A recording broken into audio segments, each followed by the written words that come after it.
Okay, so take it away, Pat. All right. So while we're still waiting on people, the meeting today is kind of going to look like this. We're going to have a welcome and trivia, society updates, presentations, and then some Q&A. So what we thought we'd do is do some trivia as we're waiting for people. So basically tell us your name, where you're from, and answer one or both of the questions that are below.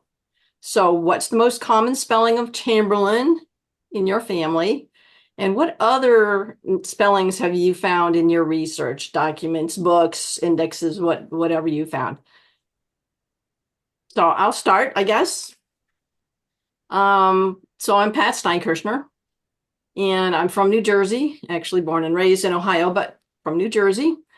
And the Chamberlain name in my line seems to be Lin, seems to be the most common one.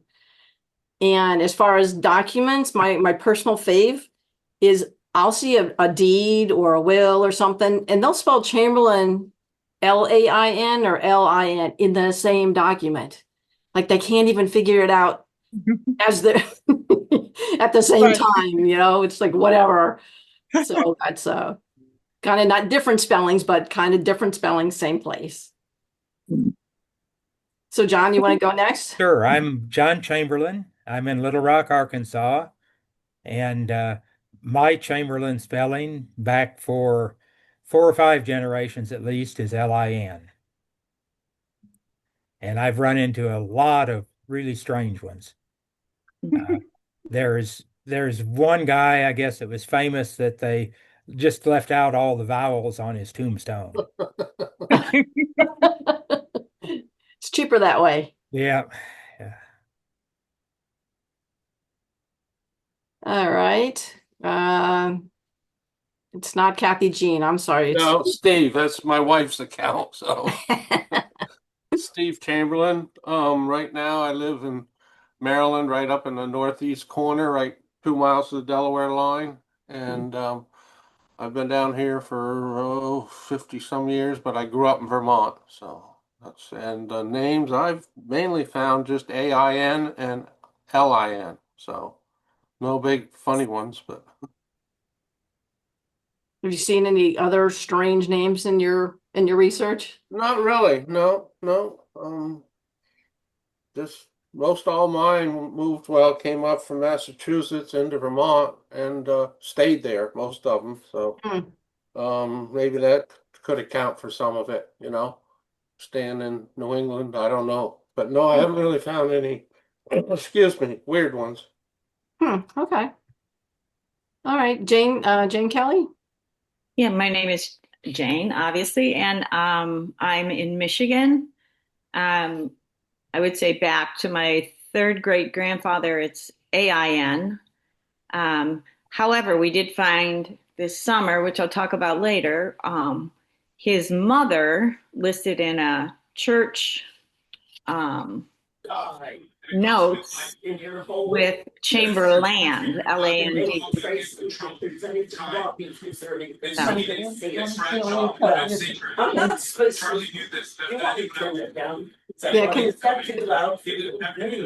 Yeah, yeah, if you're not speaking, can you go on mute?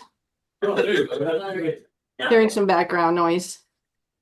They All wouldn't go to sleep. They told me the same thing when I got. right. Okay, Jane, are you done? Yes. Okay. I got interrupted there. Yeah, that's okay. Okay. Byron? Yeah, hi, I'm Byron Chamberlain. I go by Byron. My given name is Stanley Robert Chamberlain. Um, all the Chamberlains that I know in my family are Lain, and Hmm. we originate from around Lewiston, Maine, and I was born in Laconia, New Hampshire. Okay. Okay. All right. Pete? Yeah, my family is basically started out in 1763 up in Stratford, Vermont. I know there was some intermingling with Oak Whale John's people up in Thetford. but the family it's pretty much died out up there. They came down in New Hampshire around 1900, and after 1915, they were pretty much all gone up in Vermont. I run into it's mostly all LIN, and once in a great while AIN. Until, of course, same as everybody else, you go back a few generations more, and it gets mixed up. I've seen a lot of different spellings of it, but I haven't never really run into much of anything in my research. Okay. All right, D? Mine is LAIN, and mine were in Indiana, and they came from New York.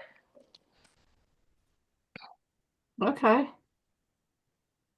Who else do we got? Paul, you want to go? Sure. I'm Paul Chamberlain. I live in Conroe, Texas, which is right outside of Houston. Most of our family is much like Pat did. They swap back and forth. It'd be LIN, LAIN, almost in the same documents. I guess in looking through, Chamberlain is the most odd Chamberlain name I've picked up. Not in my line, but at least in the research for other people. I'm just glad to be here. Thank you. Okay, thanks, Paul. Karen Johnson. Oh, you got to unmute.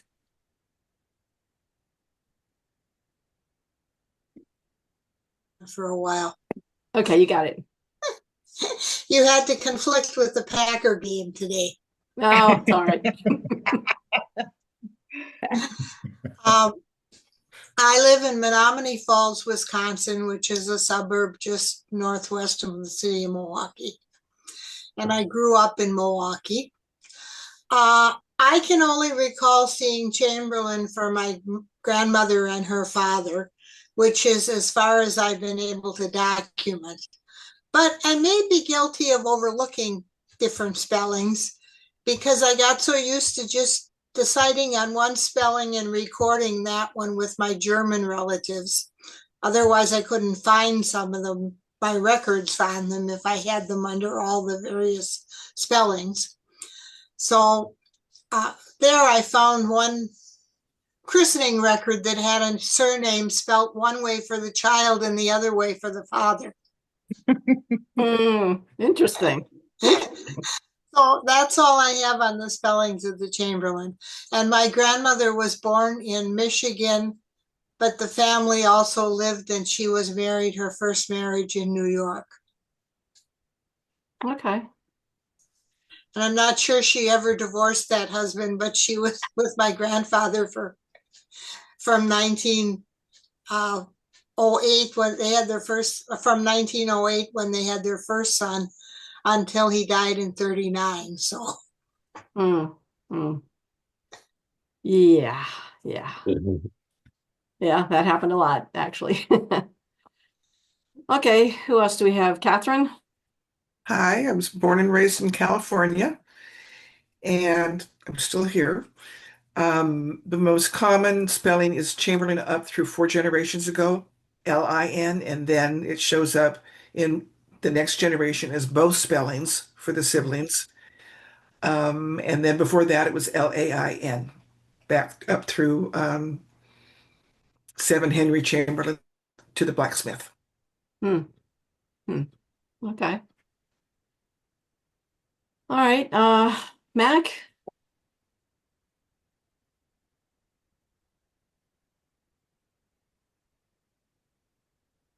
Did I get that right? Yeah, okay. Yes, I just had a little navigation problem with my audio. I'm Mac Wally. I'm in Williamsburg, Virginia. That building behind me is the First Reformed Church in Glenville, Schenectady, New York. My second great-grandfather, George Washington Chamberlain, is buried there. His family Bible is LAN, and his headstone is LIN. So, like all of you, I think they flipped a coin.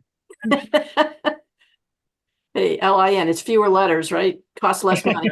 Okay. Great to see all of you. Yep. Great to see you. Okay, let's see. Bradley, you want to go? Sure. I'm Bradley Chamberlain. I'm in Iowa, and I do a lot of AI research, and I'll be presenting later on that. So I get really fun spellings to find. My favorite one so far was I found a will from Richard Chamberlain out of the blacksmith line where he married Mary Stout, and they spelled it on the will Chamberling.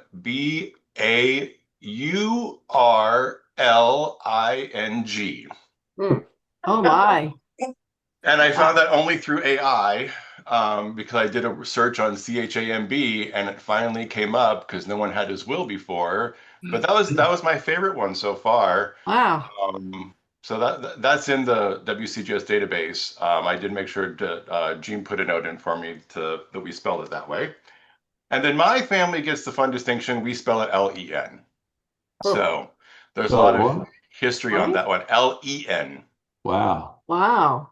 So I'm Lain, but there were 7 kids, and mine ended up being the only great-great-grandfather who spelled it Ain. All his other siblings and his dad and mom spelled it Len. So there's a history there. Wow. Boy, this is a fun exercise. Okay, let's keep going. Gene? Gene Chamberlain. I live in Hilton Head, South Carolina.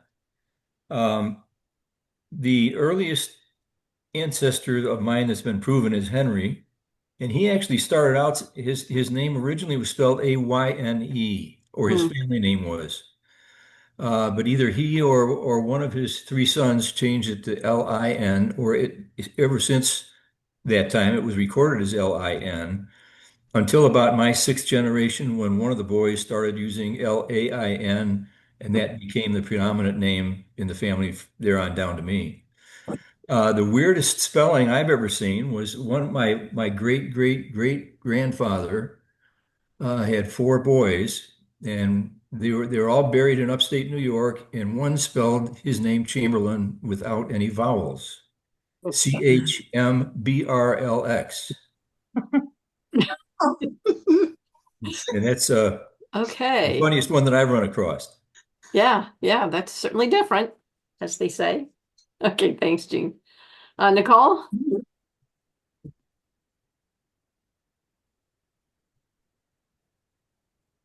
I can't hear anything.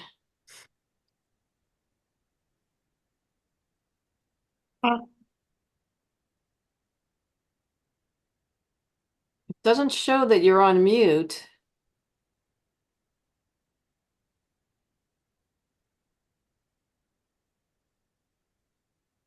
Maybe she walked away from the computer for a minute. Nope, she's sitting right there. I can see her. Oh. Oh, I can't. All right, we'll come back to you, Nicole, okay?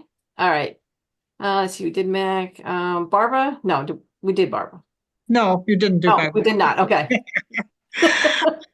I'm Barbara Ryan. I'm the secretary of this great organization. I'm originally from Northeast Ohio, lived in Illinois for a million years, and now live in Southwest Michigan, and found the organization through Ted Chamberlain. And almost everybody in the line spells it Lain. Occasionally found Lin, and having done lots of research on lots of different families forever, spelling was not an exact science until fairly recently. So Lain is mostly mine. Okay. All right. Sounds good. Carla? Well, hello. I really have done no research. I depend on John and the rest of you to provide me with the information I might need. But I'm most familiar with the Lin ending. My mother was Jean Chamberlain, and that's how I came to the group. Okay. Okay. Cool. Let's see. Lorelai? Yes, hello. My name is Lorelai. I am in Huntsville, Alabama for college. John is my grandfather, so the same Lin spelling for my family tree.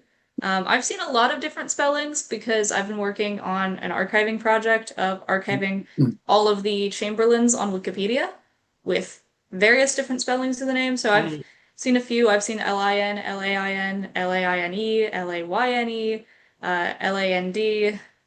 The weirdest, like the most off from that I got to was I think like Chambly, Chamblin, Chambliss, those. But I have been doing very comprehensive Wikipedia archiving, so I've seen a couple. Do you want to We say who you are? appreciate your efforts. Thank you very much. Let's see. I'm the friend. This is my friend. I'm just here. Hi, friend. Hi. Welcome to the group. Thank you. Any Chamberlains in your family? Not that I know of, but there could be because my family is huge. Just found family. I found them. Okay, keep an open mind. All right, who else do we have? Marsh, how about you? Hi, everybody. Marsh Chamberlain. I live in Spring City, Pennsylvania, but was born and raised in Wolfboro, New Hampshire. Have spent about a decade in New York City as well. Most of my ancestors are LAIN. I'm part of the William line. There was a little bit of a time period, a little blip in the late 1700s where the New Hampshire Chamberlains decided to go IN, and then that was a couple of generations, and then they decided to go back to AIN.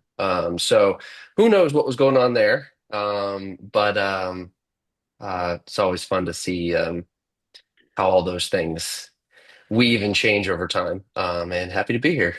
Good, great. Well, thank you. All right, Amanda?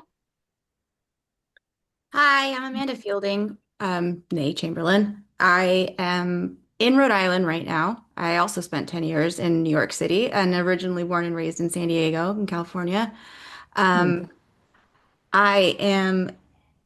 I've seen LAIN, that's how I spelled it. I've seen LIN, but nothing too crazy yet, so I'm going to keep an eye out for that. The Shamblins are always interesting with the SH, so I've just sort of started my journey. Well, no, I didn't. I'm kidding. I started like 10 years ago. My dad never met his father, who was Chamberlain. So that's what started my interest in kind of learning more about him. And now I'm just obsessive and dig in. Yeah, join the crowd. We're all that way. You're among friends. It's okay. Okay, thank you. Wendell? Yes. Hello, everyone. My name is Wendell Chamberlain. I born and raised in Madison, Wisconsin. Currently living in Madison after traveling around the country during my career. As you can see, I spell our last name Chamberlain. I have been researching with Ancestry subscription and found the site here through online search, and its discovery was amazing. So thank you. Thank you to everyone for building such a robust Chamberlain site. It really is very exciting. Yes, I am just starting on the journey of discovering ancestors. And yes, I learned early on that particularly older recording records, the people taking the document or making the record were not great spellers. They improvised, particularly when the people they were interviewing or recording for did not know how to spell or write. So I learned early on to make sure not to discard any of the derivations of my last name, Lin. Thank you. There you go. All right, good. Rita? Hi, my name is Rita Moore. I currently live in Waterford, Connecticut. I'm originally from Western New York, Buffalo, that area.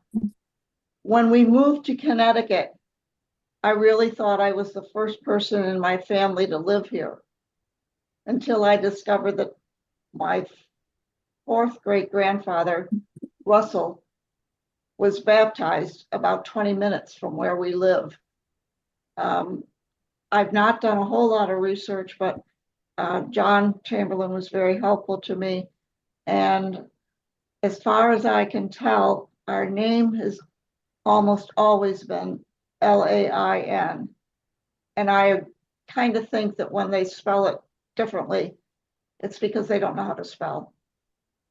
But I know that my grandmother, who was Emma Chamberlain, was Lain. And that's certainly what's on her tombstone. What So was your last name? My Rita? name is Moore, Moore. Oh, Moore. Okay, thank you. Yeah. Okay. All right, Ted. Hi, I'm Ted Chamberlain. I live in Southwest Michigan. Came here from California, although my family is actually in Oregon. But we came from Massachusetts to New York to Northwest Ohio, where my grandfather and his siblings had a big fight, actually as late as the mid-19th century, mid-20th century, I'm sorry. And some of his brothers went to LIN, and my grandfather stayed with LAIN, so that's what I am. Oh, okay. Cool. All right, let's keep going. Corey? Hi guys, I'm Corey Chamberlain. I'm also the treasurer of the group. I'm currently in Allen, Texas, which is about 20 minutes north of Dallas.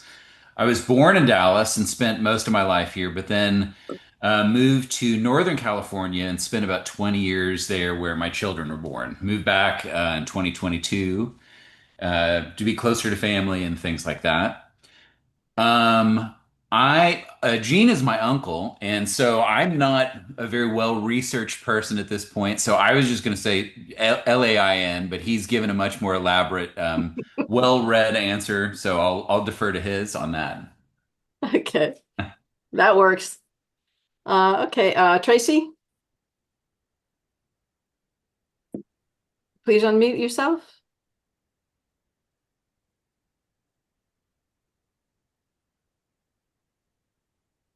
Oh, no. Can you hear me okay now? Oh, yep, we can hear you. Okay, so my name is Tracy Holan, and my mother was born Sandra Chamberlain, and her father, and we're one of the descendants of the mysterious Alonzo Chamberlain line.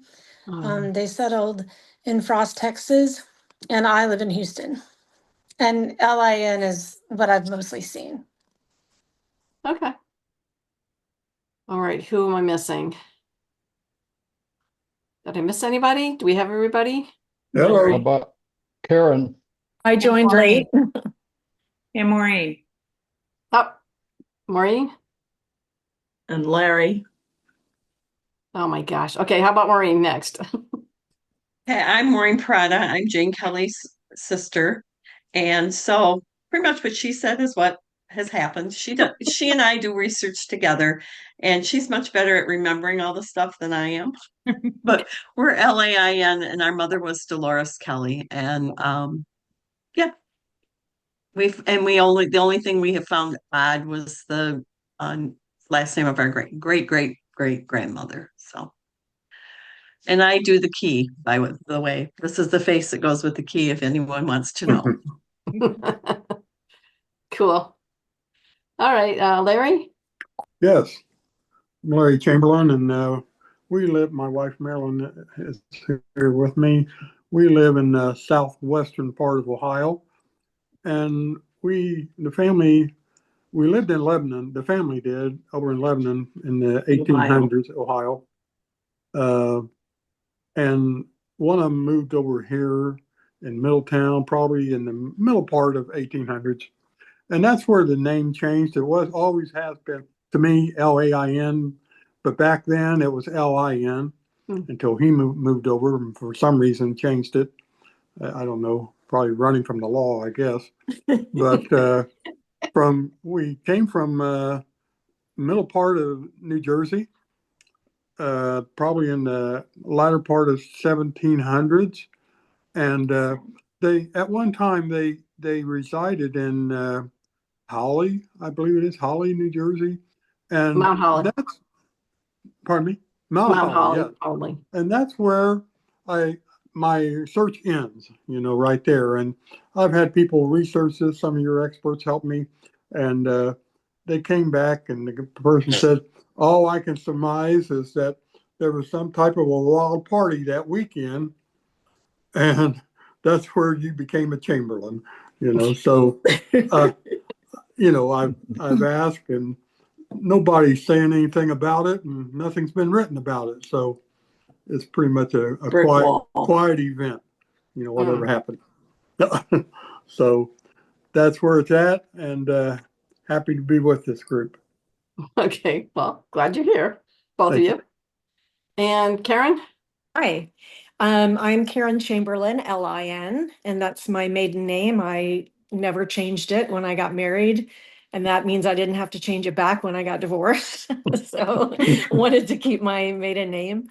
I live in Maitland, Florida, which is just north of Orlando, and I am a Florida native, born and raised over in Clearwater. I've been, I think about probably 4 or 5 generations back is how long it's been Lin, but I'm a descendant of the Henry line, so it was Lain at one point a long time ago. Yeah. Mhm. Yeah, exactly. I can relate. Yeah. Okay, who have I still missed? I have that there was a Randy, but I don't see Randy him hasn't now. gone. Nicole. Is my headset working? Oh, there it goes. Oh, Nicole, do it gotta work. All right. Phew. Yeah, so I just put it in the text. I wasn't sure if it was working, but so I'm Nicole. I'm from Peoria, Illinois, and most of the folks I see in my tree are LAIN. So Okay. And Nicole volunteered last meeting to be the webmaster, and I really appreciate that. She's a good one. That's great. Yeah. thank you, everybody. Very important. Very important role. Okay. Anybody else that I forgot? Randy. Yeah. Yeah. Hi, Pat. This is Richard. Richard Randall. Richard Randy. Yes. Yeah, I go by Randy too, but my real name's Richard Randall Chamberlain.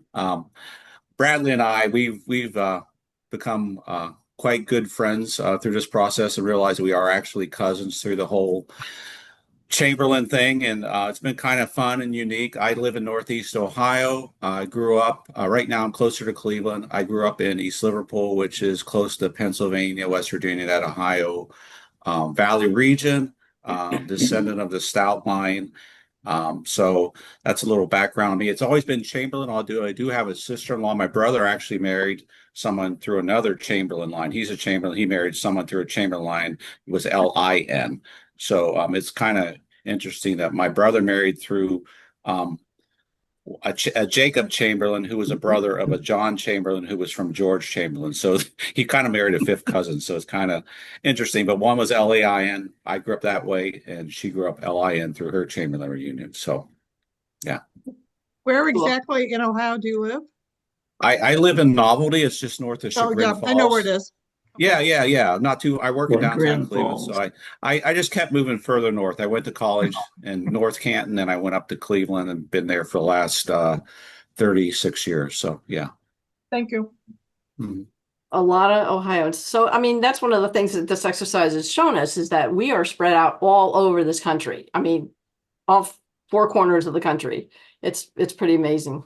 A lot of us went through Ohio and then came back to New Jersey where the family's from. But anyways, did I get everybody? Did I miss someone? Okay. So this is I don't know if this is in the way, hopefully not. So this is from the website actually, and it shows all the different Chamberlain lines and ways of spelling and the distribution. It's kind of interesting. So just wanted to show that. Oop. Was there a comment? Question? I can't see anything, Pat. You may have up at the top of your screen a tab that says meeting. and a tab that says Pat's screen. The top I am seeing. She's sharing her screen, and you might have to click on a different tab to see it. How come Smith and Johnson show up on that? This was the top 10 names in our database. Oh, got it. So Oh, you're seeing it then. yeah. And so we've got 150,000 plus names in the database.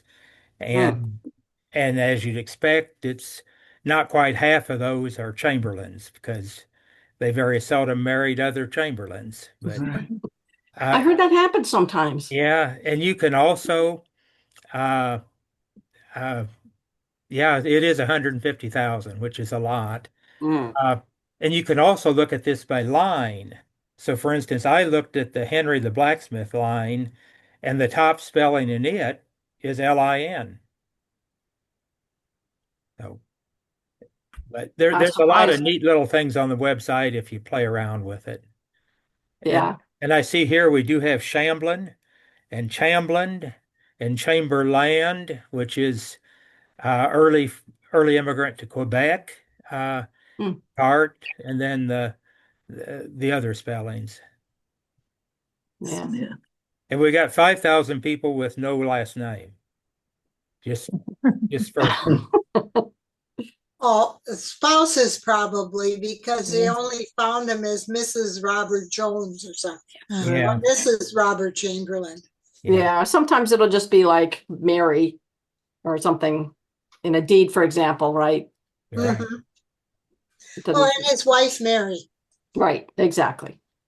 So, I mean, why is spelling important? I mean, we all know as genealogists, spelling is really not important. You can't get stuck on the one spelling because it, again, can be spelled any different of a million different ways. And you want to be able to find those people in an index or a book or, a document. And so you have to keep in mind all these variations. And I hope everybody is writing all those down so that they know the next time they know how to search. And here's a couple of different options for searching and finding. And we just heard somebody searched on CHAMB and just stopped here with an asterisk to find. So that's yet another possibility.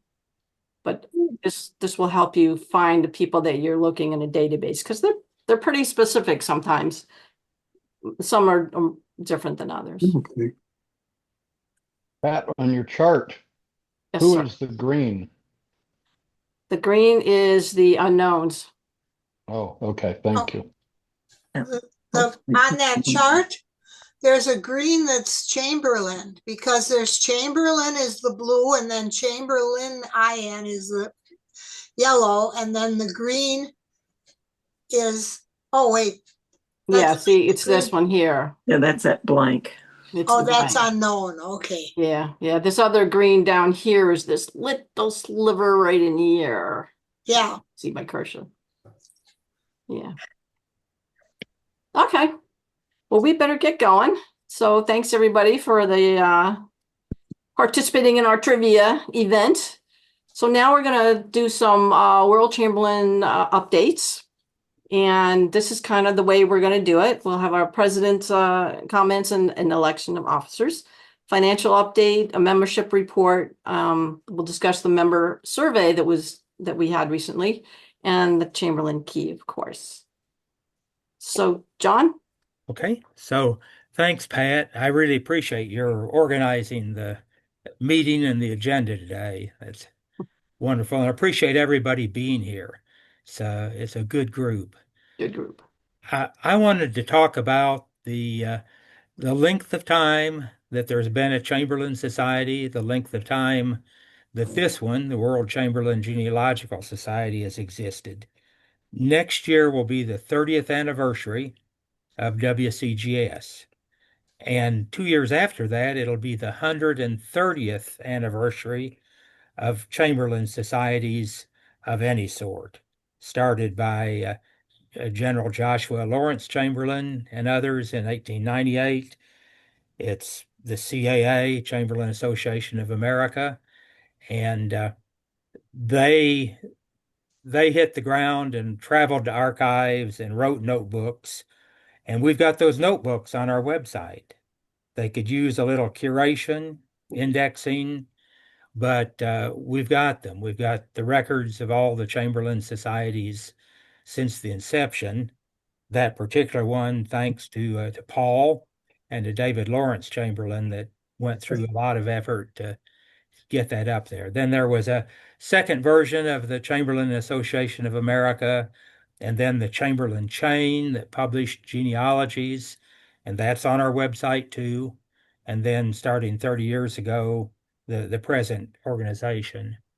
And you think about that 130 years and the last 30 years, the times have changed and the tools have changed. Originally, you had to go someplace, look up records, write them down. No handy camera on your phone, no copy machine in the library or the county courthouse. And you could call people. My grandfather did attempts to do genealogy by telephone. And then about the time WCGS got started, there started to be sources on the internet, and that's boomed. And then shortly after that, DNA came along, and now AI. And the technology changes, but the purposes of the society are the same, that we're trying to learn about our lines and all the affiliated lines. We're trying to preserve information, and we've done a really good job of that. We've got 150,000 people in the trees. We've got thousands of pages of documents, of genealogies, of our newsletter, the Chamberlain Key, of the earlier newsletter, the Chamberlain Chain. There's still work to do, probably to make those easier to access, but we've got them there, and we're preserving them. And then the other part of all this for 130 years is to have fun, to meet other people that are interested in this crazy stuff, and share stories with them and share research. In the last 6 months with using Zoom as a tool, I've had some really neat Zooms with some of you, and we've learned things. We're better doing things together.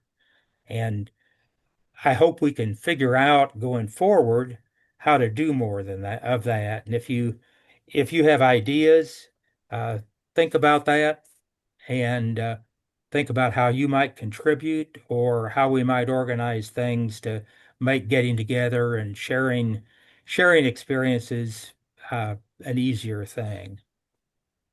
All of this for 130 years and 30 years of our society has been with volunteers. And that 150,000 records, somebody, a whole bunch of people did the research to create those in the first place, transcribe them, and then get them on the website. Any member can add things. You can add your items from your family tree. You can add some worksheets. You can add documents and photographs, and that's one of the ways you can participate and preserve more things from your family. And then we've got other people that get into it more deeply that we really appreciate. We'll see some of their names in a minute, that volunteer time, that help other people, that work with the genealogy of it, the DNA of it, the AI of it. Pat, if you'd advance the screen.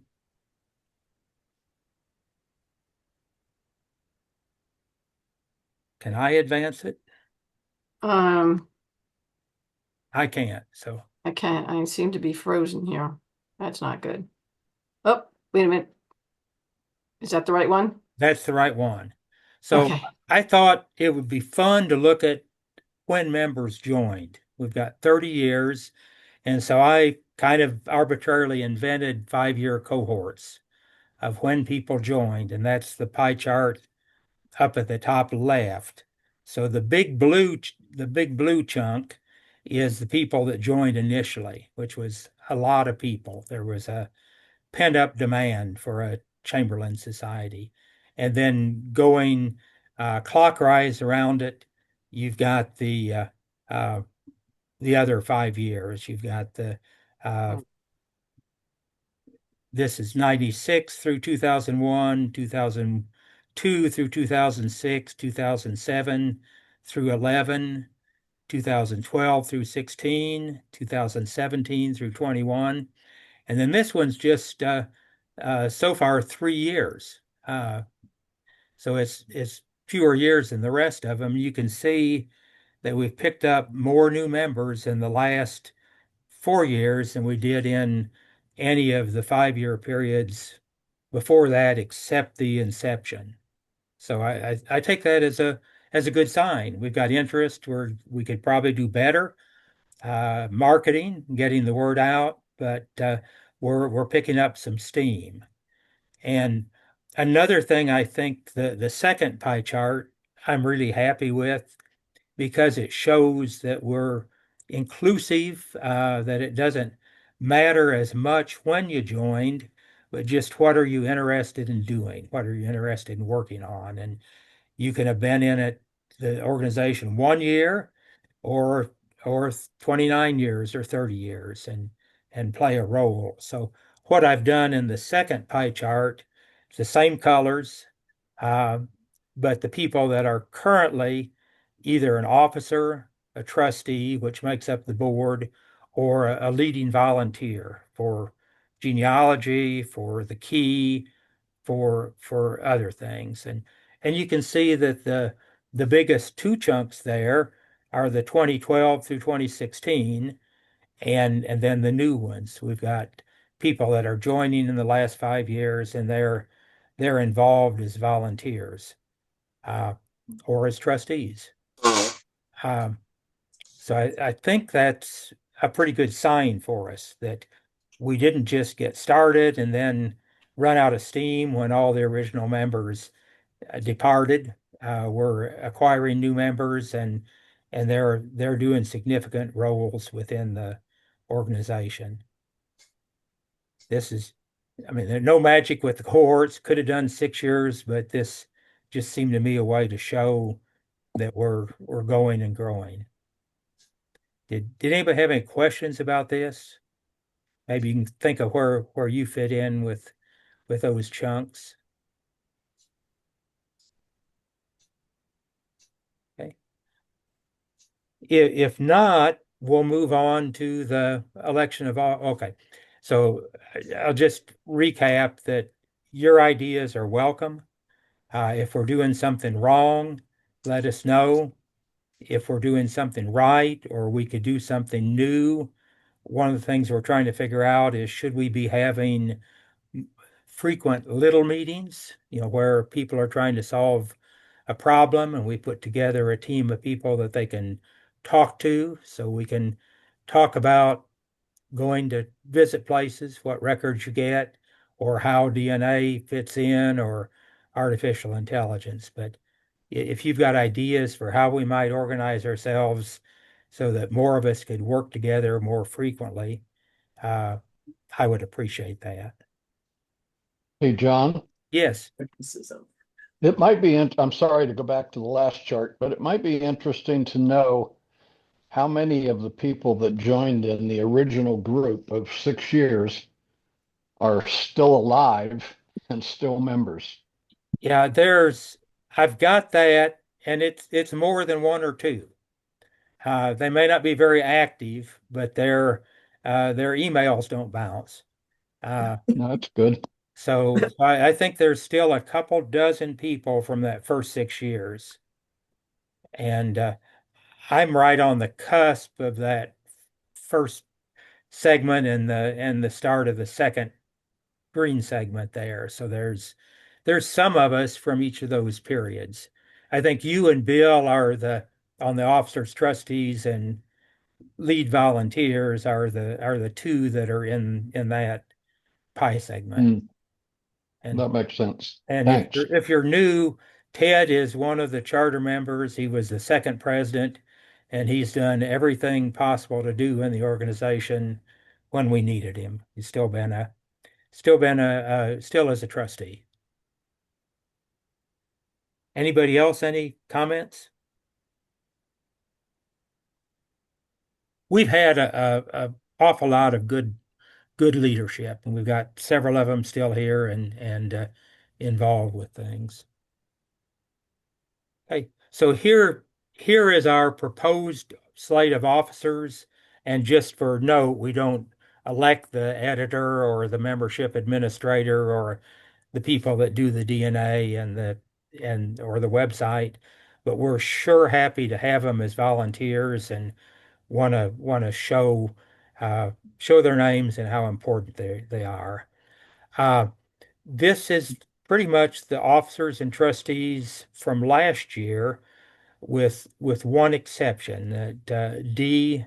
Schlesser has asked to step down from being a trustee, and we had a nominations committee, and they have suggested that we add Marsh Chamberlain, who you heard from today, to the list. And Marsh, would you want to just say a few words about yourself and your career?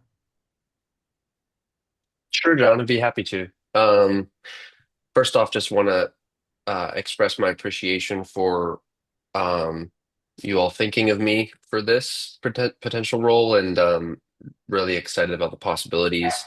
I've been in the film, television, and advertising industry for a little over 15 years. I currently work for the company Block as part of the Square organization within that company. It's you'll probably know them as the payment operating system company. And I'm a video editor, a video shooter, work in marketing. The reason that I got into genealogy to begin with was thanks to my dad, Eric Chamberlain, and our learning about our connection to Joshua Lawrence Chamberlain. And I think that was incredibly inspiring. I'm sure there's a few other folks on this call, certainly Ted for sure, who are in the same uh, position as me in terms of inspiration of that ancestry. And yeah, I would love to be able to contribute to this amazing organization as a trustee, bringing some of my skills. I've had the fortune to be able to learn it from John and Jean a lot in the TNG administration on the William line, which has been very eye-opening.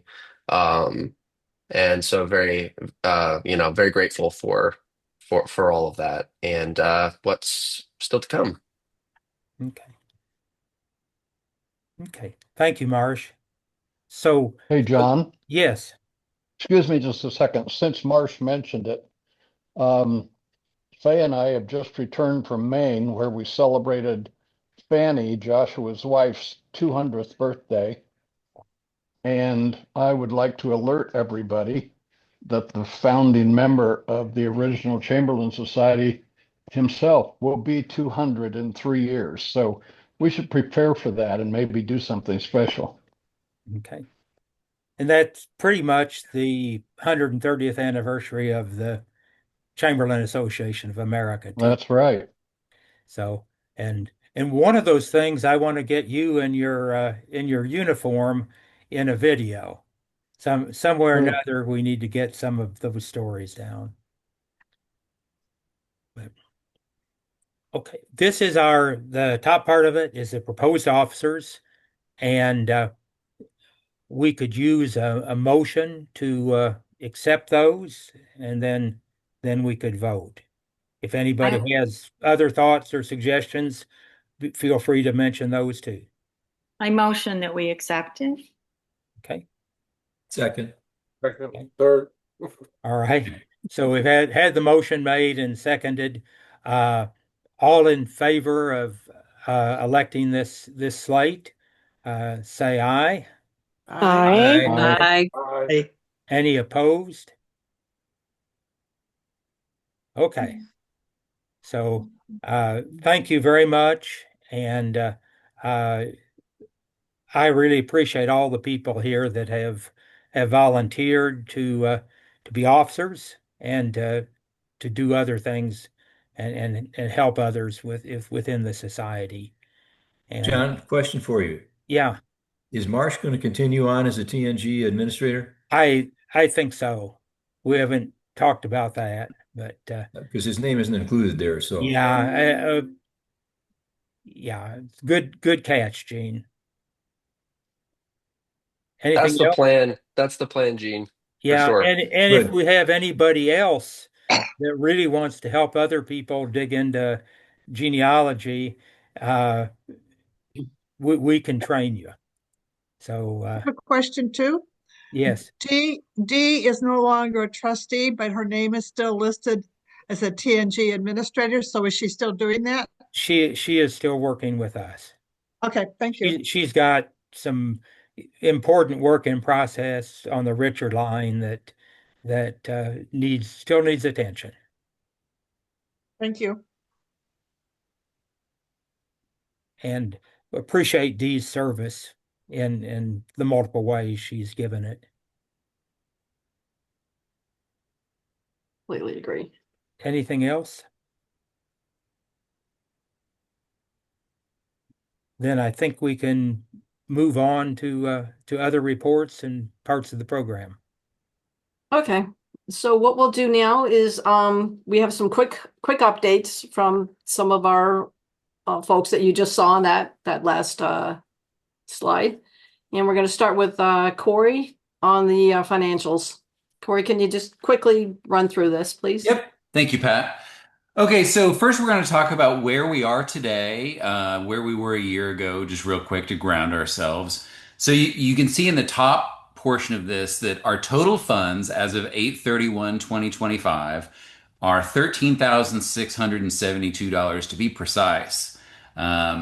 We've got almost $5,000 in our what we would consider our checking account. So when we have new members, when people renew, it goes into the checking account. And then we have a investment account, which is made predominantly of bonds and then funds to be invested. And that currently has approximately $700. And as you can see to the right, we've added almost $5,000 from this time last year. So, doing really well financially. We've had some very generous donations from members and just continuing to do well financially. So that's where we are today, almost $14,000. And then, what we do to ensure that we're on track for the next year, we've got a projection that says in the next 12 months, we're expecting to add about $3,055 of income. And, this is obviously an estimate. We don't really know, but that's what we're expecting.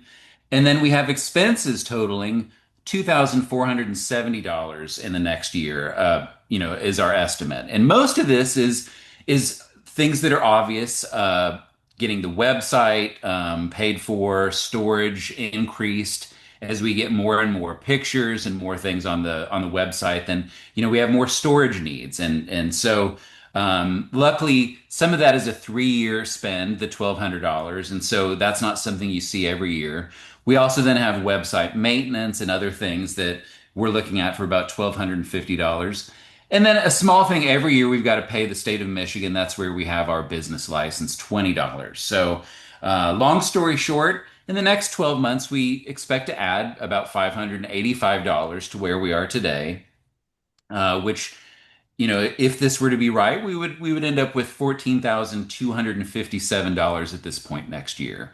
Now, there's also an item that the board's going to discuss, purchasing a laptop to then have an offline storage and do some other things that John and I have talked about for about $2,000. So that's the other thing that could impact this. But as you can see, luckily we're in a really good spot financially, even better than this time last year, and just really appreciate everyone's membership and spreading the word. And as you can tell, we're doing well and hope to continue this direction and add more members. That's all I have, unless anyone has any questions. No. Okay. All right. Thanks, Corey. Thank you. Membership, Jane? Just that we have the Total active individual members of 113. That includes the life members, which are 41. So a total of 100. No, it's not including. No, I think, yeah, it's not including life members because our total is 154. So it's 113 plus 41. So the slide's not correct, but I think I wrote a different when I sent it to you than what the slide was last year. So that's the difference. Anyway, Wow. and so we have 154 total members. 41 are life members, 113 are individual members, and then the institutional members, which are libraries, genealogical societies, are 13. Okay. And we just need more people to join. So like someone had mentioned before, talk to your friends and relatives to join the organization. Thanks, Jane. Mm-hmm. Okay, I'm just going to real quickly go over this membership survey. Jane had sent this out a couple of months ago, I guess, at this point. So we're just going to go over some of the results of that survey and in our actions based on that. And as you know, as John mentioned, we are a growing organization and we're always looking for ways to improve ourselves. So that's really what the basis was for the surveys, to get more input from the members to try to figure out how we could continue to grow. So one of the things we asked was, can you access the website? The good news is most can, but not everybody. So that's a little bit of a concern because the website is really the foundation for our organization right now. But a lot of people look to join to get information on their family, but also to connect with others. And of course, the DNA that we offer as well. Most found what they needed on the website, but some admitted that they were kind of new to genealogy and are new to their research, and so they couldn't really take advantage of the website just yet. About 2/3 of the people said that they have interacted with our mentor volunteers, which is good. But we want to keep improving on that number. We asked some kind of simple questions about when's the best time to get together. We have these big meetings in the spring and then in the fall, and we want to get as many people as possible to join us in these meetings. So we asked, what's a good time? And we found out that Saturday and Sunday afternoons were the best times. And it's about a 50-50 split on those two. Evenings turned out to be not as popular. And most people in the group are aware that you can upload trees and information. John mentioned that in his talk as well. But some people maybe are not quite aware of this or how to do it. The survey also showed that most know that you can submit an article to the Chamberlain Key, and that's very, very important. Another important part on the foundation of our organization is the key. Lots of great information there. And as John mentioned again, we are a volunteer group, and it's a lot of people mention interest in volunteering and in taking on different roles and contributing to the group, and we're really excited to hear that. So what are our actions? What are we going to do? Here in the survey is one thing, but doing something is really what it's about. So we said, okay, since not everybody seems to be able to access that website, let's work on our login instructions and support for the website itself, just to make sure everyone can get in and find what they're looking for. We want to continue to provide the information and update the information on the website and through our DNA efforts as well. We have a lot of new researchers that it seems in our group. And to be honest with you, I've been doing this for a long time, but I always feel I can learn something. So we want to keep, as an organization, providing those learning opportunities for our members. The mentors, we talked, not everybody has used our mentoring volunteers to help with their research. And as an organization, we decided maybe it's a good idea that we put up some sort of guidelines or put a process around this, both so that the volunteers know what they should be doing and the member knows what they can expect from these mentors. And of course, we agreed there has to be flexibility built into that. so that everybody knows what they're doing, and can get what they need from that process. We're probably going to be scheduling these meetings Saturdays and Sundays. Sundays in the fall, probably not a good thing. I guess I didn't think of that as far as football goes. My husband's downstairs watching Red Zone right now. And by the way, I know we got a Packers fan in here. We're Browns fans in our house, but well, Saturday though, you've got the college football game, so yeah, I know there's just never a good time. So, but we're glad. I mean, there's a lot of people here today, so I'm really ecstatic about that. And then, of course, submitting articles to the key is very critical, and we want to encourage everyone to do that. Speaking of the key, so anyways, that's pretty much what I have as far as the membership survey results. How many responses did you get to your survey? I should know that answer, but I don't. Off the top of my head, I don't either. I don't either. I know it's over, I want to say over 30 for sure, but I can't remember now exactly.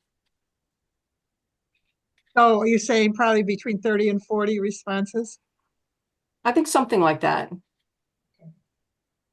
And we have a lot more members, as you can see, but surveys are kind of like that a lot of times.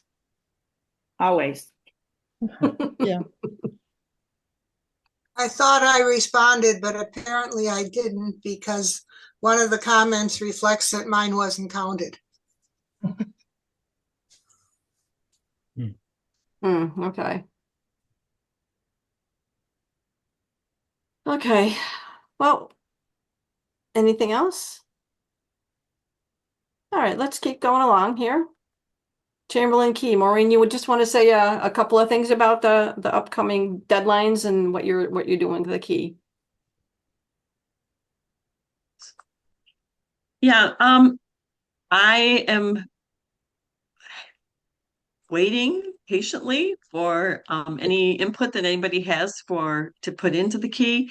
I usually need it at least by the third week of the month before the key comes out. So in this instance, it goes out November the 15th. I'd like it by the last week of October so that I can put it together and get it ready and have it looked at and make sure that we got all the spelling correct and all the words right. But I'm really excited about the articles I have gotten over the last few editions, and I'm happy to be able to do this. So just keep your information coming. It can be a story, it can be about your research, it can be some research. Anything that you think is pertinent and that will be helpful to other people in the group, please supply it. It will make it more interesting for all of us to read. So I think that's it. Okay, thanks, Maureen. I can't stress this enough. I mean, I've belonged to quite a few organizations, genealogical organizations, but I would say this newsletter is probably one of the highest quality ones of the organizations I belong to. So take a look at them. They're at the website as well. Let me make a comment. I think this is a strong comment toward the key.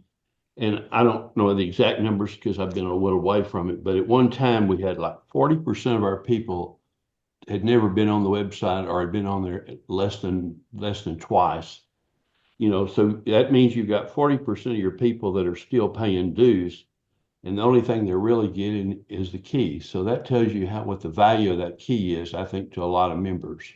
So Maureen, hats off to you, and hats off to anyone that contributes. And I'm one of those that's real concerned about that 40%, because I think if we can ever get them on, our retention may continue to be stronger. So thank you for listening to me.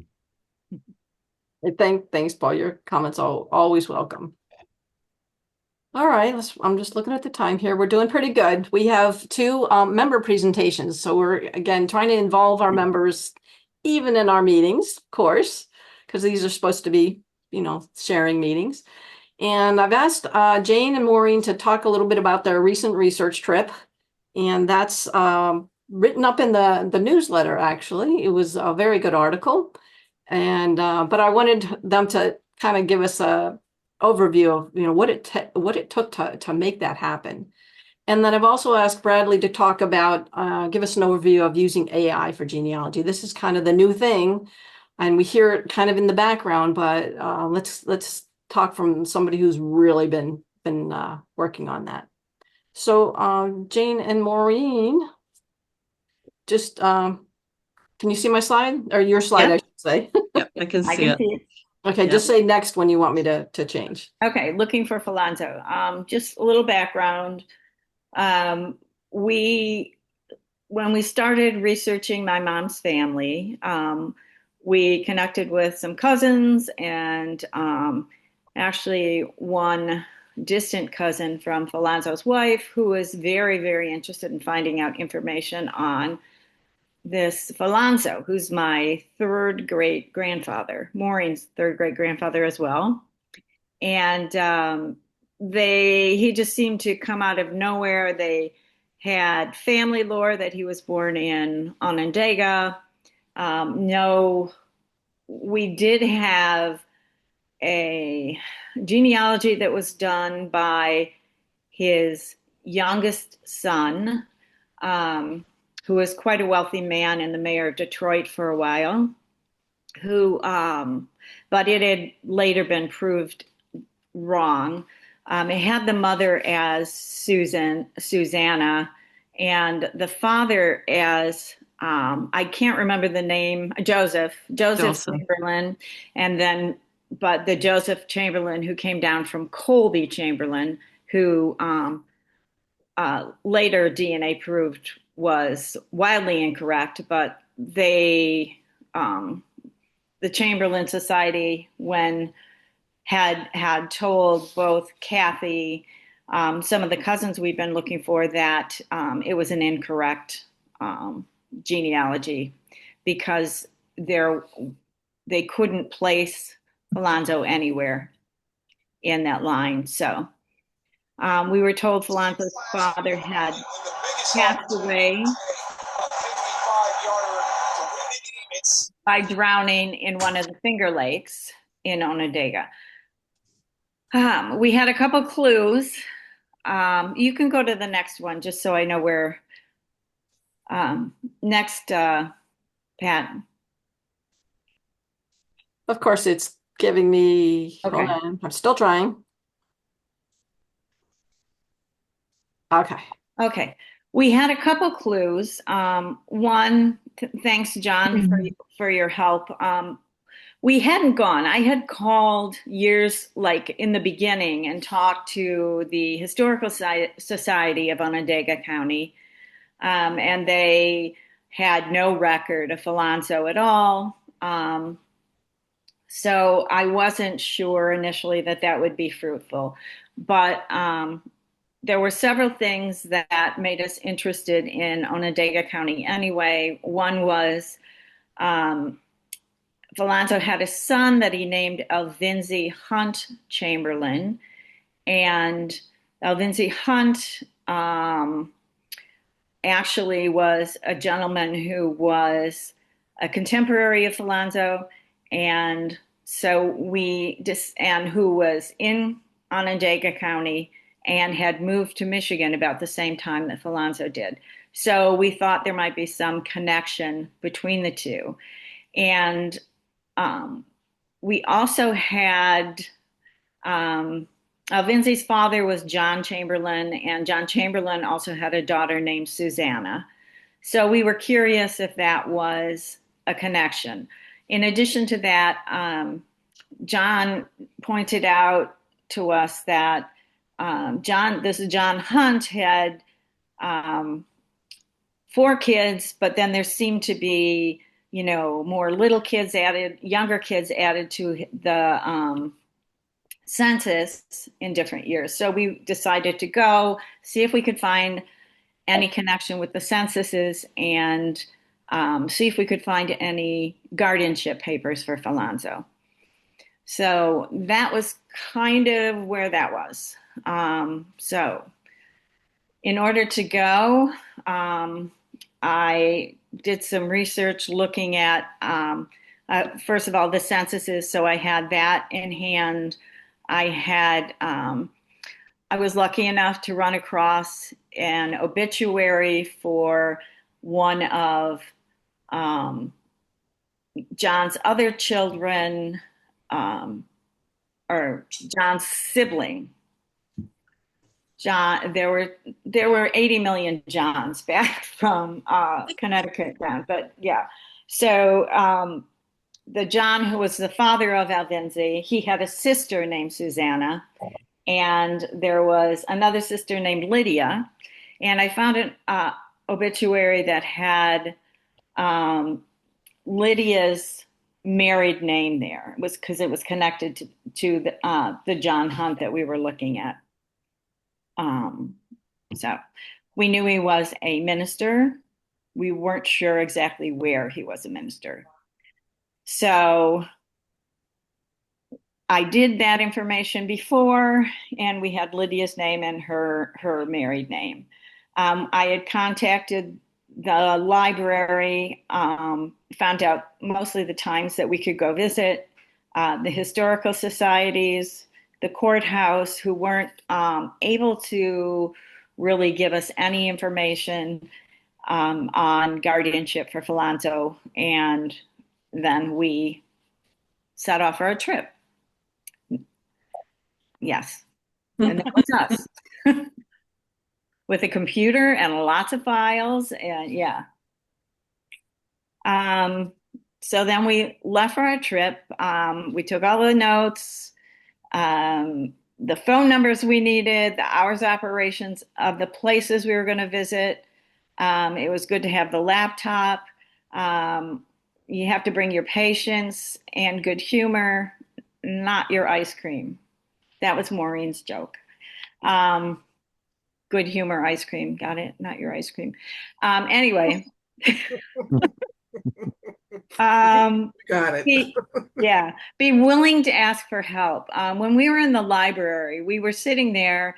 There was a volunteer who got us some information. And I mean, I was like, this isn't helping. There's nothing here. I was ready to give up. Maureen's like, and then the librarian came back. And so we mentioned again that we were looking for church records because we knew John Hunt was a minister. We didn't know what. So he brought us some information. And you just have to keep reading through. And sometimes it feels pointless. However, we were lucky and came across a mention of a baptism for Susanna Chamberlain and Lydia. I can't recall what her married name was, but it was there. And they were baptized into this Baptist church. And John Hunt was mentioned several times as a pastor at the church. So that gave us that looks like it's ours. That looks like who we're looking for. Maureen kept reading through and actually found later that she'd been discharged from the church. I don't know if that's the correct word, but and then it had her listed as Susanna Chamberlain, Lin. So anyway, keep copies of what you're finding. The books that you find it in when you're planning your trip. Most facilities don't like you to take photos. Something we didn't know initially, but they are willing to make photocopies and help you. So, okay, Pat, next. When you get back, you need to share your findings. Write an article for the Key. Tell your family, both those who care and those who don't. Get the information to WCGS, so other genealogists looking at the same thing, can have access as well, and then celebrate. I mean, we the very first thing we did was call Kathy, and that was our distant cousin who had been looking. She'd paid for DNA for some of our third cousin, a male third cousin, so that we could hone in on at least our long range ancestor being Richard. So we now know Falonzo's mother's name. And we have some clues about the father's name, but that's not very solid yet. So we need to meet with John to look at some of our autosomal DNA matches. So Jane, I have a question. What year was Falonzo born or died? Falonzo was born in 1804 and died in 1894. So do you know he has a headstone on Find a Grave? He has a headstone. We have seen it in Detroit. Yeah, Maureen and I visited his headstone. We've been unable to find a death certificate for him. Michigan didn't start doing him until like 1808. He was. Can you get it? Got her.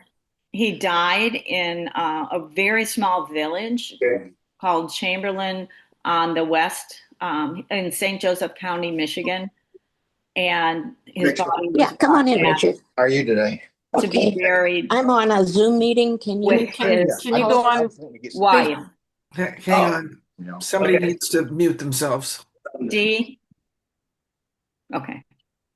Very. Anyway. Yeah. He was brought back to Detroit to be buried with his wife. Okay. So have you seen his post on Find a Grave? Yeah. Okay. Yeah. I just looked him up while you were talking because I'd never heard of the name Falonzo. I thought it was a great name. So is join the club because we didn't either. Is there information there now that says more? It says Falonzo Chamberlain was born in, is it Onondaga? Onondaga County, New New York. York. At present, the identity of his parents is not known. Several of Falonzo's direct blah blah blah blah. Yeah. According to family tradition, his father drowned. Yeah. That's all the old history that we kind of started with. Okay. Yeah. And that's Ilyssa's wives and kids. Yeah. Yeah. Okay. I just didn't know if you'd seen that. Yeah. Thank you, Catherine. Yeah. Yeah. You're welcome. I appreciate that. Any other questions?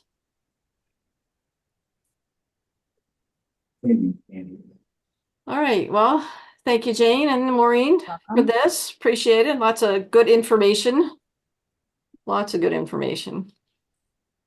Let's move on to our next one. If I can figure out how. And this is Bradley. We got about 15 minutes. If you could speak to us on AI, and if you're not speaking, can you put yourself on mute, please? Thank you. Bradley? Yep, I'm just seeing if I can share my screen. I don't know if you got my request.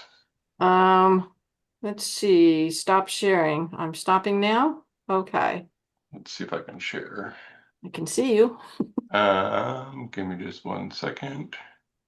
So, with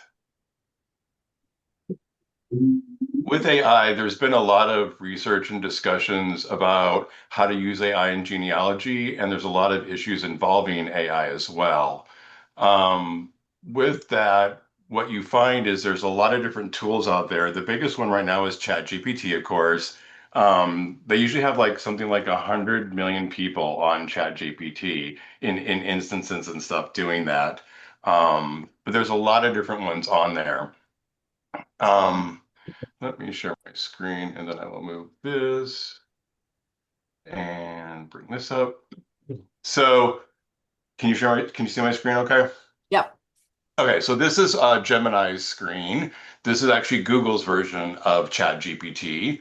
And it's been replacing a lot of ChatGPT lately because ChatGPT came out with its 5.0 version and disappointed a lot of people.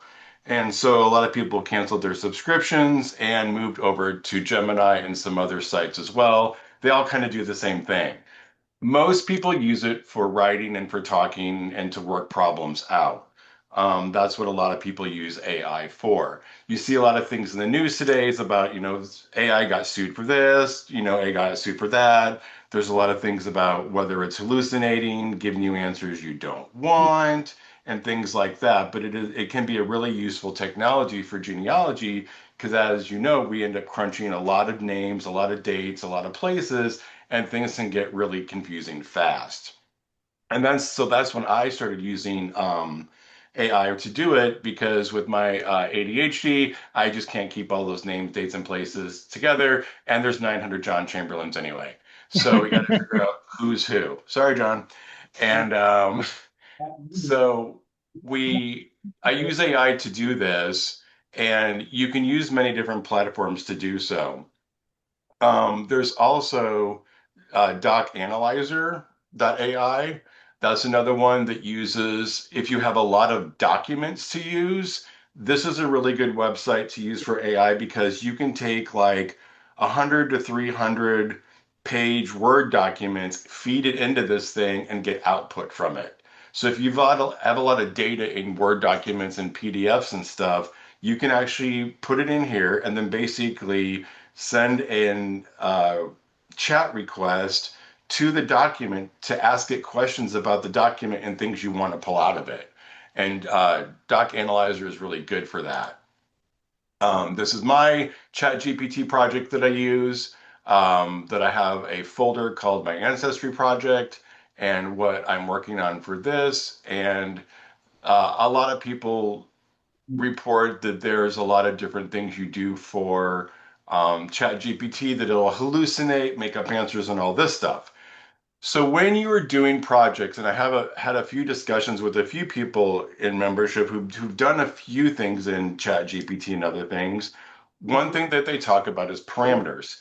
Parameters are very important because if you don't set parameters on your project, what you want to do, it's going to just give you whatever you want. So basically, the parameters are basically the guardrails that are going to stop the project from turning into the AI gone wild. So in a regular chat GPT session, things are based on loose answers. Think of AI when you're doing a chat session with it, it's always a yes and answer. What that means is it always wants to keep helping you. It always wants to keep finding things for you. It always wants to do things for you. It wants to be very, very helpful. So it's always going to say yes and to you. It's going to have you keep going down rabbit holes. That's really good for like brainstorming stuff, but it's in genealogy that can be dangerous because then it will just make things up, which is called hallucinating. So I created a parameter with ChatGPT's help to be like, how can I make it so like when lawyers, doctors, bankers, accountants use this, they have parameters in place that basically say you can only do this. You have to drive in this lane only. You can't drive in this lane. And so I have it check on records for me. I have it transcribe records for me. It doesn't blur or guess facts. It has to label things as hypothesis. I keep a lot of timeline things in chat as well. So one of the things I really do that I'll show you two quick examples is one of the things I'm doing is I have a file here from Ancestry that I need to do. And there's my fourth great grandmother, Rebecca Spencer. And it is it's a summary.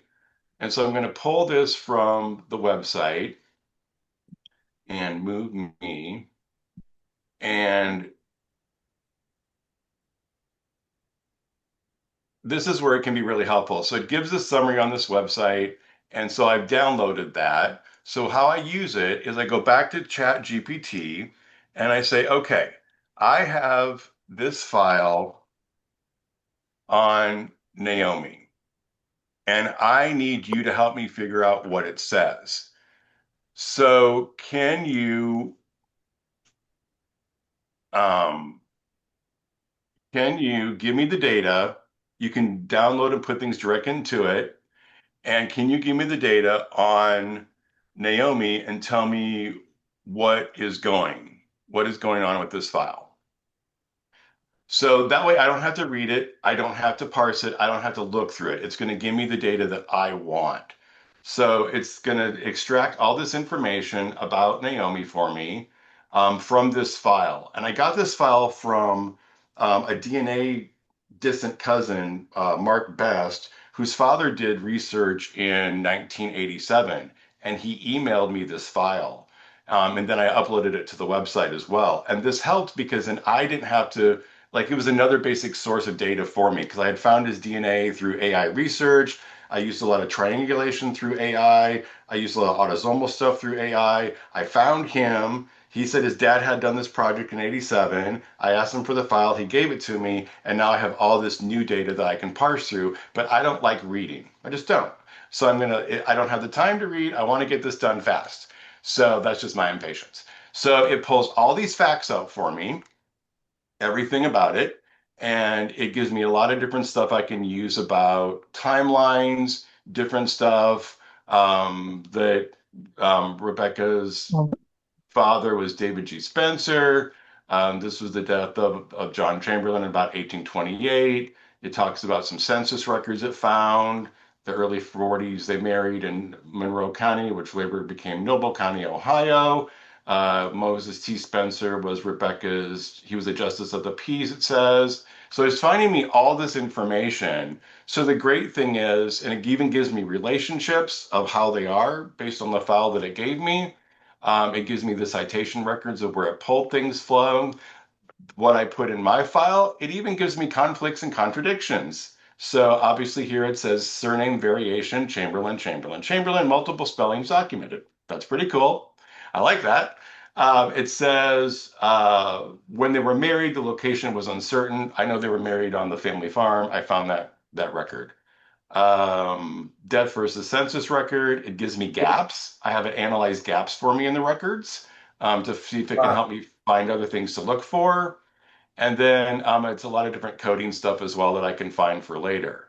Other ways I use ChatGPT, I will work on, let's see, I will take an 1820 census, I will copy it, I will put it back into ChatGPT, I will look at it and tell me who's in the census.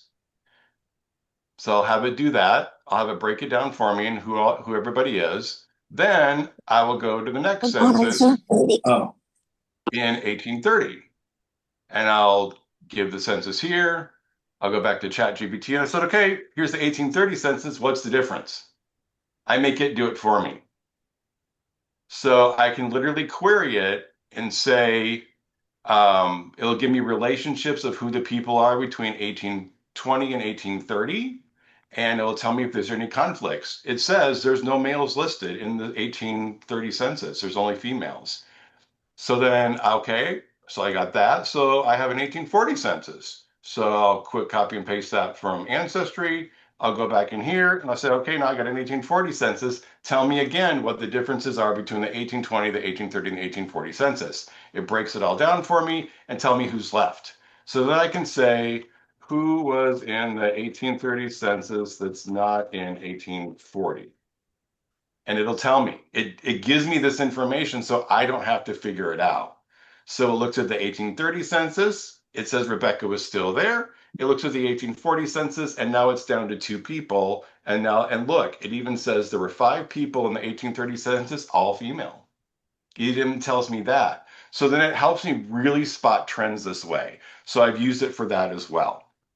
I've used it for Y-DNA analysis. When I'm working on Y-DNA, I will go ahead and put in my Y-DNA and have it analyze this and come up with what my Y-DNA means from the website, from the project, and what it means there. I will even do image comparisons. I will take all the Chamberlain photos I have, and I will say, okay, I have this this thing I need to do. Here's all the Chamberlain photos of my line. Give me a picture of what Stout Chamberlain may have looked like. And it does that. And I've done that before too. And then I saw Marcia and I were talking about that, I believe. And we have been able to, he can animate it and do some video with it to get it to actually talk and move. And so I keep a lot of just different stuff around of how I use ChatGPT.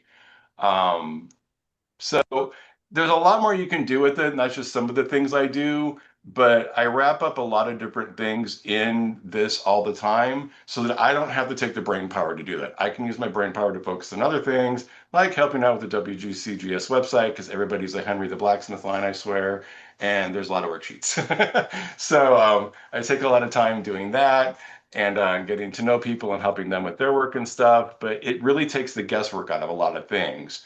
The hard part is building the parameters in to make sure it stays on task with you, that it doesn't hallucinate information and stuff like that too. But yeah, I can get a lot of stuff done in a day just by dropping stuff like that in. And then I don't have to compare censuses. I don't have to look at probate records. It reads probate records for me. It gives me a summary of them. I use Family Search AI tool to do that as well. That's how I found the Richard Chamberlain spelling using Family Search. They have a really good AI that looks at all the OCR stuff in all the different indexes and everything. And there's a lot of really cool tools there as well. So that's kind of my AI discussion. I'll help anybody out if they want to. Let me know. Tell me about Gemini again now, because you were saying you were moving toward that format. Yeah, I've been using ChatGPT for about half of my stuff and Google Gemini for the rest of it. Google Gemini is just more powerful, and my dad and I have a Google account together, so it's just easier to do that. It's easy to import stuff. It's easy to put all my stuff into Google and then have it just knock it out. So Google has an AI cloud you can use as well to put all your documents in the AI cloud on Google, and then you can query data from that AI cloud that you have. So you can keep a ton of stuff there and just say, hey, find information on, I don't remember when John Chamberlain was born, his parents were so and so. Give me his date of birth. I need it really quick. And it'll find it in your Google Cloud for you in the AI cloud and give it back to you. So you don't even have to remember. Awesome, Gemini. So I have a couple questions, Bradley. Yeah. So Doing an update. I'm not sure about AI Cloud. I have everything on my website, which means I have a domain name that I have to do each year. Mm-hmm. I have my website I have to pay for. When I die, does all that stuff stay in the AI Cloud, or do I have to put it there, or does it disappear? It'll just stay there, but it won't be linked to anything anymore. So it's good to always link it to something so someone else has permissions to get that information and retrieve it if needed. I don't know what that means. We can talk offline. Okay, and I will help you. Second question, are you one of the people working on the Chamberlain website with the formatting when we upload things? So my question specifically is, before, when I wanted to upload pictures to my line, it took like a 3 or 4 click process. Has that been changed yet, where I could just go to it and upload it in one link like you can on Find a Graven on Ancestry, or is it still a little glitchy? It still takes a little bit to do. I was doing some pictures the other day for Richard, and it takes a lot to do to get the pictures online because it's a database, so it's just a different format. It's just not as user friendly as like Ancestry is, but you can still do it. It just takes a few more steps. Got it. So somebody let me know when that changes, because I'm not uploading anything until I can do it in one click. Because I have hundreds of pictures. Oh yeah. So well, we could probably write an SQL script for John to do it and upload it maybe that way. yeah, I actually have asked a different AI, Copilot, and it suggested writing a script. You'd have to provide a file that said this image goes to these records. And then we could perhaps automate that process. Yeah, let me know when you fix it on your end. Bradley, I've got a question. This looks like something that would be really great to do a workshop. So like sometime we'd have a 3-hour session. By the way, Lorelei points out SQL was invented by a Chamberlain. So cool. cool fact. But if we had a workshop where people could bring a small project and work through that with a little coaching, would you be Absolutely. interested I'd in be that? happy to do that. Yeah. Yeah. Okay. Okay. Good Very idea. good. Good idea, John. Any other questions? I think we're running just a tad late here. Nothing? Okay. Thanks, Bradley. Appreciate it. And everyone for coming. John, did you want to have some final comments? Just again, thank everyone for coming. Appreciate your involvement. And a lot of you are already doing great things as volunteers. We can always use more. And you might be surprised if you ask some of your relatives of different ages and stages. They might find some fun things to do here with the group. John, can you get a screenshot of everyone?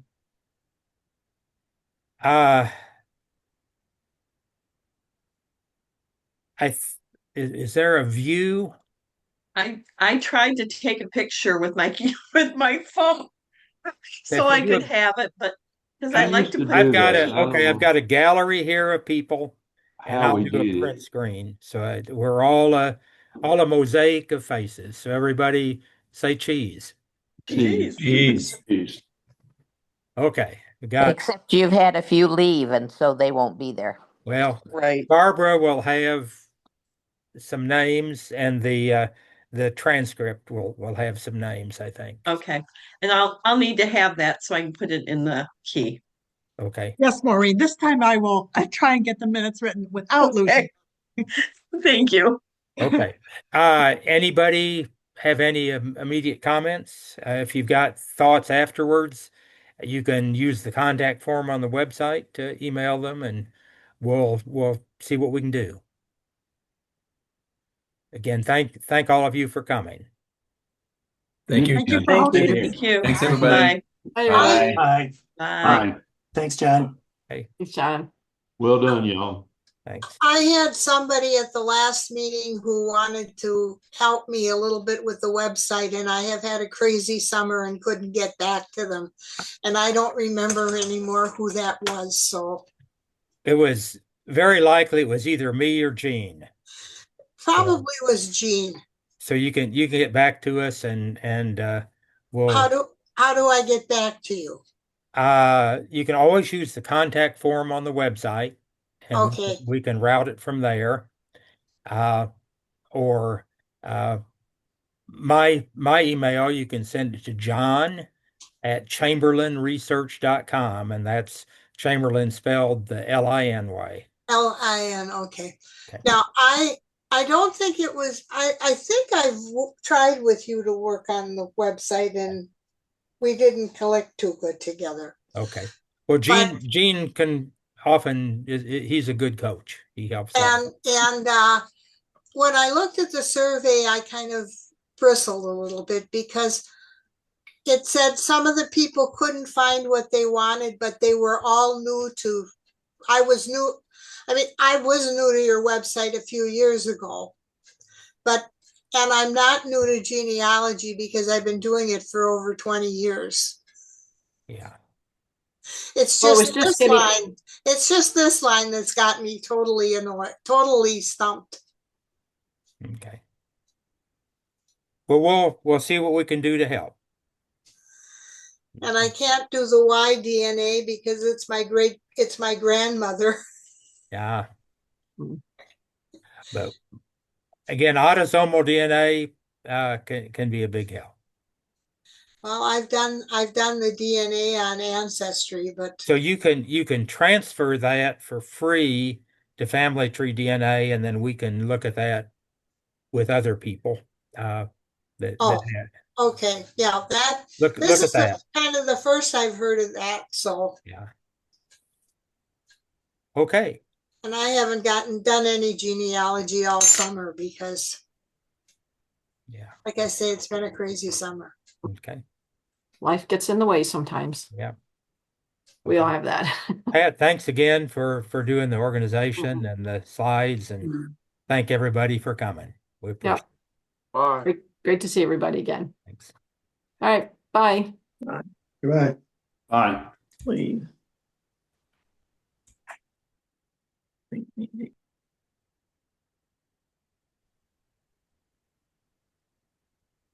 Bye-bye. Bye. Bye. John, it was probably the best one we've had in years. Well, you can Good thank job. Pat for organizing it. Well, y'all did good. We're again, we're building. You can tell that upswing from when we switched to the new website. We've had more people. So That's and if you talk to David, tell him that's okay. no. I will share that. And by the way, the laptop is again one of that's the sandbox suggestion that David had. That's That way good. we'll have one we can pass around as we change people as webmaster. So I think you've got a good personnel for webmaster, and I think I think you'll take I think we've got pressure a lot of good people, and and Bradley too. You got and some I good. was pleased Lorelei came back, and her friend is apparently an archivist, studies archive program or something, and was just interested in how a surname society handled this stuff. Is she coming back to Little Rock, or is she going to stay in Alabama? I don't know. Okay. How long will she be there? Well, she's practice teaching right now, loves it, teaches high school biology, and she's going to get her license, and she's going to probably dual license in Alabama and Arkansas, and then it'll be a matter of where she can find a job. Okay. I'm going to send her something, and you can send it to her. Okay. All right. Well, you can get her email is in her record. Yeah. On the place too, but you can send it to me and I'll forward it. That girl needs she needs some appreciation for all she's done. Okay. Well, we're running from 20s to 80s now, so that's a good span here. Yeah. Well, she's been a really I was so impressed with what she did this summer. So at least we want to let her You know. can tell she's taking it to heart because she was putting notes in the chat about. Yeah, I saw that. She knows a bunch of things about Chamberlains. I think she has. I think she's that pecan didn't fall too far from the tree. Yeah. Or the oak, as we used to say, the oak, the acorn didn't fall too far from the tree. Sounds like her dad or grandfather to me. Yeah, she's got some similarities. Yeah. Okay, I'll talk to you later. I'm gonna end end the session.